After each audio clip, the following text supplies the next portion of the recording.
ഇവരുടെ ഭാഷയിൽ RDO എന്ന് പറഞ്ഞാൽ കപ്പ മരച്ചിന് കിഴങ്ങാണെന്ന് ഞാൻ അറിഞ്ഞില്ല.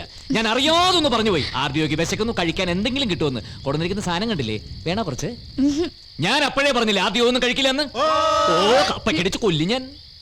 വിശന്നിട്ട് വയ്യല്ലോ. ഊണ് കഴിക്കണമെന്ന് എങ്ങനെയൊന്ന് പറഞ്ഞ് മനസ്സിലാക്കും. ഊണ് ഊണ് ഊണ് അരി അരി അരി അരി അങ്ങനെ വെള്ളത്തിലിട്ടിട്ട് ഇങ്ങനെ കലത്തില് ഇതിനകത്ത് ഇട്ടിട്ട് അടിയിൽ ഇങ്ങനെ തീ കത്തിച്ച് കളകളകളകളാന്ന് ഇതിങ്ങനെ ഇളക്കി ഇങ്ങനെ ഇട്ട് ഉരുട്ടി ഉരുട്ടി ഇങ്ങനെ കളങ്ങനെ ചോറ് ചോറ് അത് തന്നെ. വിശന്നിട്ട് വയ്യ. വേഗം പോയിട്ടുണ്ടോ? വേഗം വേഗം.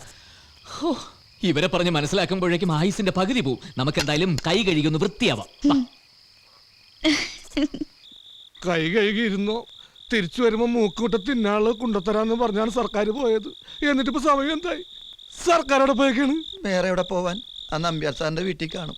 സർക്കാർ ഇപ്പൊ സ്കോച്ചും ചൈനീസ് ഫുഡും ഒക്കെ ആയിട്ട് നല്ല സെറ്റപ്പിലായിരിക്കും. നമ്മള് കൈ കഴുകിയത് വെറുതെ. നിന്റെ കാശ് വല്ലതും ഉണ്ടാടാ? എന്റെ കാശ് വല്ലതും ഉണ്ടായിരുന്നെങ്കിൽ നിന്നെ അറിയിക്കാതെ ഞാൻ കടയിൽ പോയി വല്ലതും കഴിച്ചേനെ. വെറുതെ അല്ല നീ ജയിലിലായത്.